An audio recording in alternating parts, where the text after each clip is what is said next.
రాజన్న సిరిసిల్ల జిల్లాలో కాకులు పగబట్టాయి.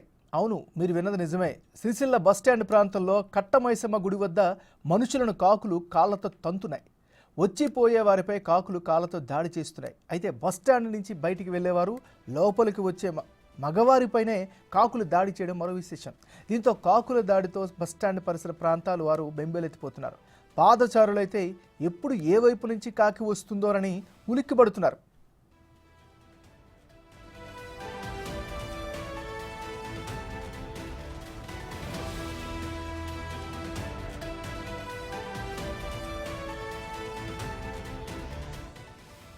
రాజన్న సిరిసిల్ల జిల్లాలో కాకులు పగబట్టాయి.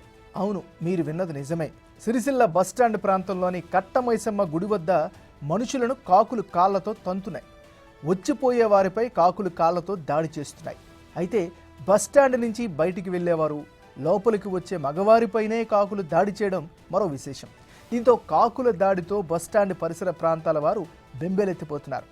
పాదచారులైతే ఎప్పుడు ఏ వైపు నుంచి కాకి వస్తుందోనని ఉలిక్కిపడుతున్నారు.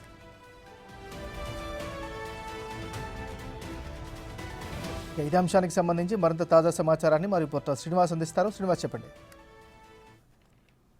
రాజన్న సిరిసిల్ల జిల్లా లోపల కాకులు వింతగా ప్రవర్తిస్తూ ఇటు కేవలం మగవారి పైనే దాడి చేస్తున్నటువంటి పరిస్థితి కనబడుతుంది.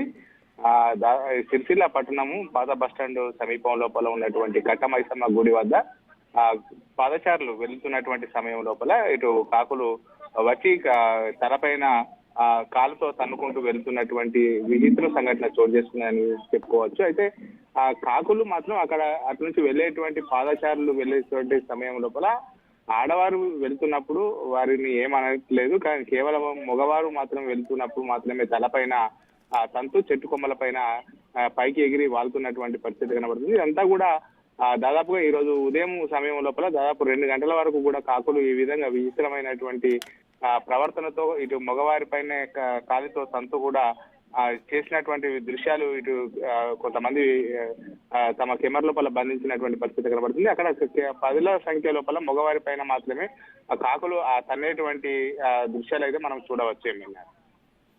Thank you Srinivas.